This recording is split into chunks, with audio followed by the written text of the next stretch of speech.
Hello, Stephen here, author of Ho'oponopono, What is it?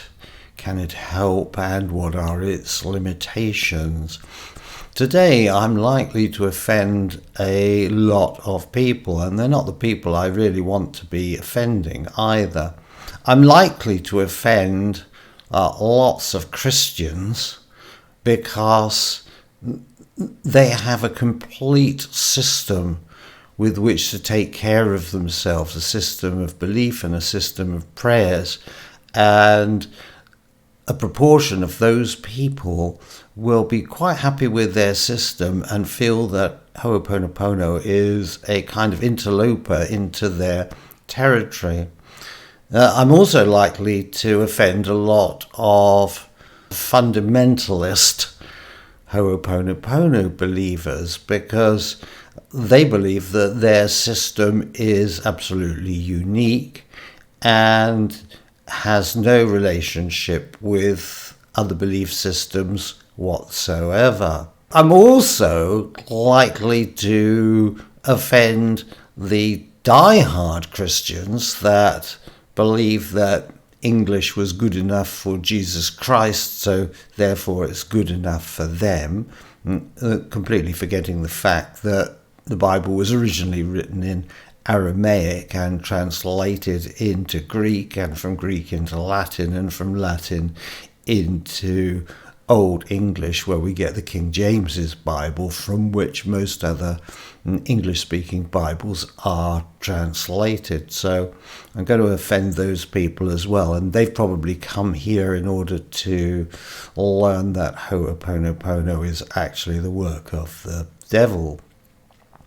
Then there are people that follow other disciplines such as Buddhism or Aveda Vedanta, and they feel that they have a complete system as well, and they do have a complete description of how things work.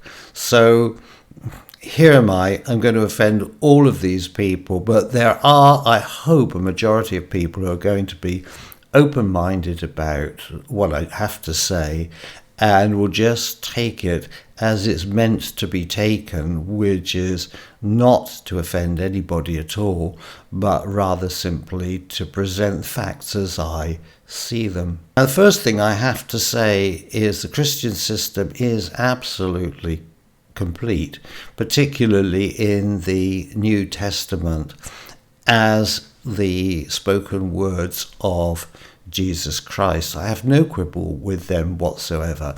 And in fact, when I was taking my exams back in school, when religious knowledge was simply all about Christianity, no other religion got a look in at all, it was my best subject, which was quite ironic in a sense, because in all other respects I was a bit of a rebel, but I didn't go to church. I wasn't a born-again Christian or any of those things. I didn't enjoy going to Christian youth clubs. I didn't do anything like that.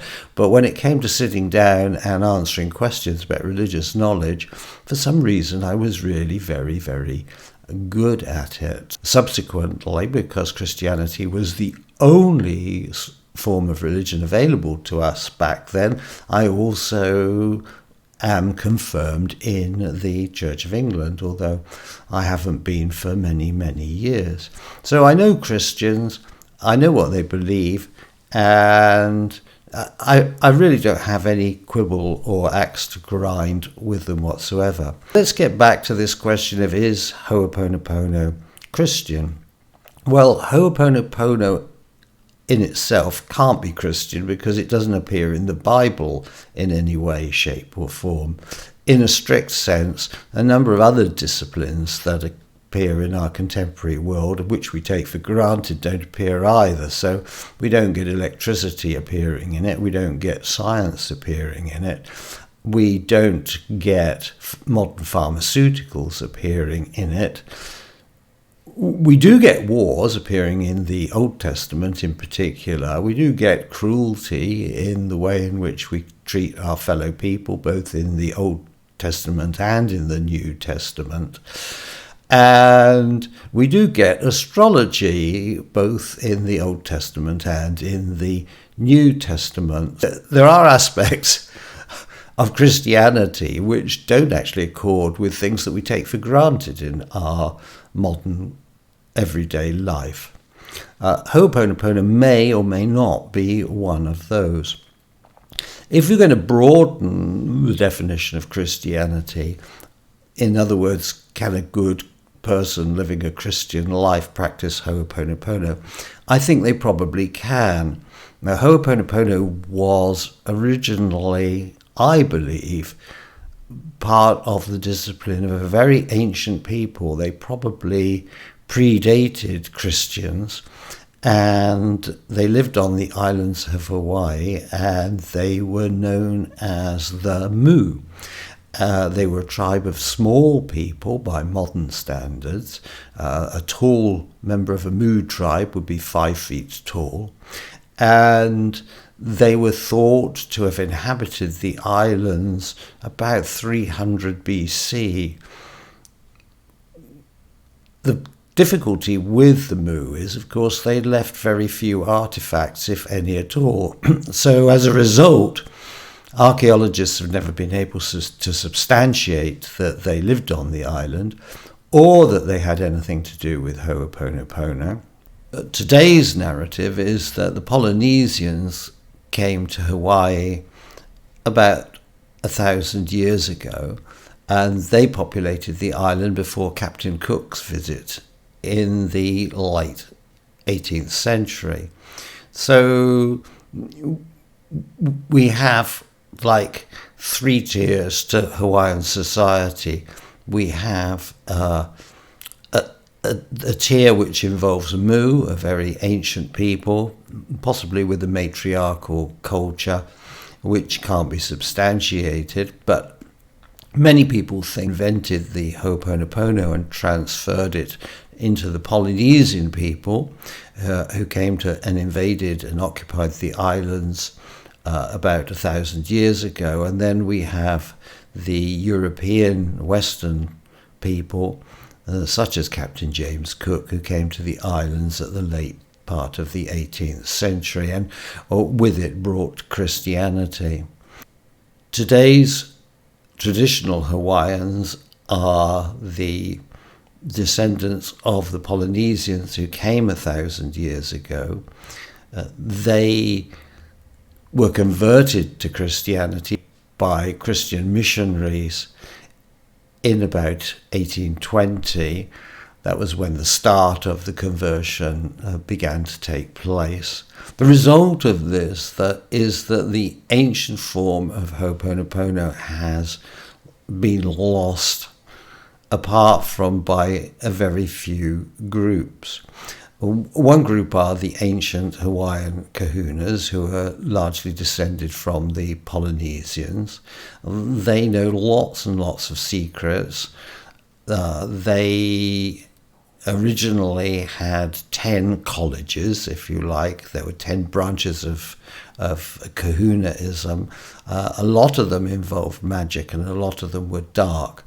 It's my belief that Ho'oponopono wasn't practiced by any dark magicians, because Ho'oponopono is purely a light form of intervention. You cannot do dark Ho'oponopono. The second group of people are people like the founder of modern Ho'oponopono today, Morna Nalamaku Simeona, for example, and Dr. Hugh Len. These people took the old model of Ho'oponopono, which was healing between people, and made it explicitly about healing yourself as an individual. When I say healing, I don't mean that you actually laid your hands on another person or anything like that. I mean that you took 100% responsibility for whatever was befalling you at any particular time, and you worked to create what was bringing it into your awareness. Then there's a new form of Ho'oponopono, which is a kind of renaming of the old discipline. And that's to do with accepting everything that Morna and Dr. Hugh Len taught, but grafting onto it various parts out of the law of attraction, which is all about making yourself more comfortable in this world rather than in any subsequent or past lives. And that's rather different from any of the traditional Ho'oponopono or Morna and Dr. Hugh Len's Ho'oponopono. And it's also different from Christianity. Sure, we can pray for things to improve. We can even use the law of attraction in order to help things improve, but that's all to do with this life. It has nothing really to do with Ho'oponopono. It's to do with the law of attraction. It's to do with making prayers. It's intensely personal. It's all about you and your personal awareness, and therefore it belongs in the realm of your subconscious mind, as opposed to any form of spirituality, which actually is indescribable. It's indescribable because it's beyond language. It lives up here somewhere, above the language centers of the human body. Ho'oponopono means to correct an error, and that error is to assume that we're all just a physical body.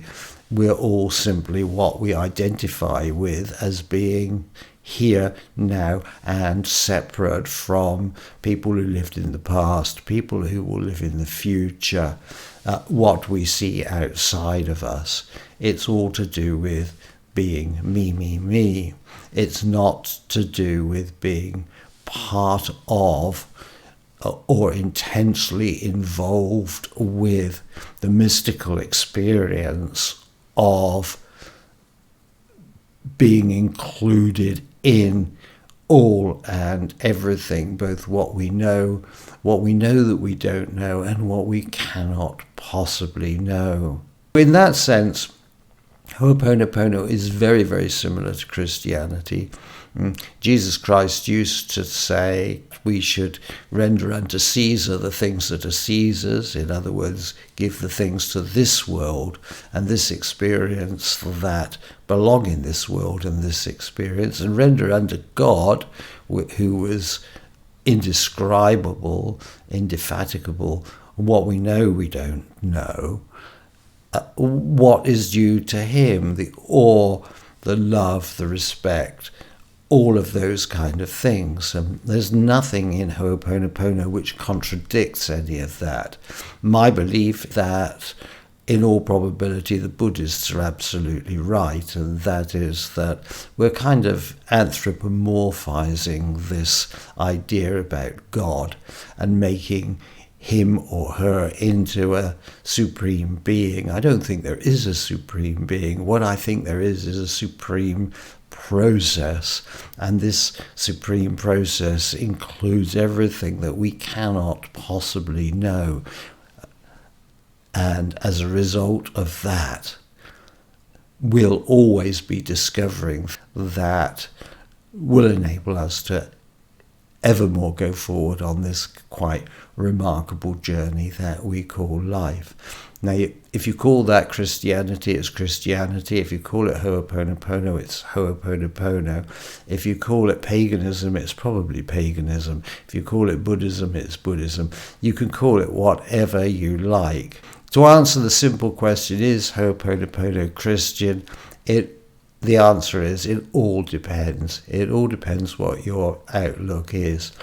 Certainly, if you're a Christian, there's no reason why you shouldn't practice Ho'oponopono.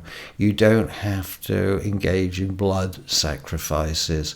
You don't have to bear anybody any ill will. All you are required to do is to take 100% responsibility for whatever befalls you and do the best you can in order to clear away any data that's coming up that's affecting your health, affecting your memories in any way, shape or form, and inhibiting you from leading the full, healthy, wonderful life that you deserve. Thank you very much for watching. Please remember to subscribe to this video channel, and also I would be very pleased if you go to the website ho'oponopono.fyi, where you'll find lots of articles that will explain many of your questions concerning Ho'oponopono. Thank you very much for watching. You have a great day, and I'll talk to you another day very soon.